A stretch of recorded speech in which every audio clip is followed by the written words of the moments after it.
Sorry ভাই, sorry. এই যে ভাইয়া সরি মানে ধাক্কা খাইছি, সরি বলছি। সরি মানে কি? সরি কে দিল হইব?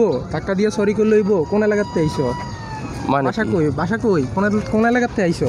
ধানমন্ডি থেকে। ধানমন্ডিতে মোহাম্মদপুর আয়া ধাক্কা দিয়ে সরি কয়ে গেলে কেউ হইব? মানে এটা খুবই সরি কইলে তো মানে কি ভাই? সমস্যা এইসব কি? কোথায় গেছেন? ওই চুপ, একদম চুপ। একদম চুপ। যা আছে বাইর করো, যা আছে যা আছে। কি আছে লাগে বের করো। ভাই এটা তো ওই রে বেটা কি আছে লস? লস না কি আছে লস? ভাই আমি দিতেছি, দাঁড়ান, ওয়েট প্লিজ। দিতাছি ভাই। আরে বেটা সবাই নাকি লস? সরি কি আছে মানে? আর কি আছে? ভাই সব তো নিয়েই গেছেন ভাই। আর কি আছে? টাকা ওই দেখ না আর কিছু নাই ভাই। এই ওইদিকে একদম একদম বুড়ি এলাম ওইদিকে। আগা আগা একদম সামনে, কোনো কথা নাই, ঠিক আছে?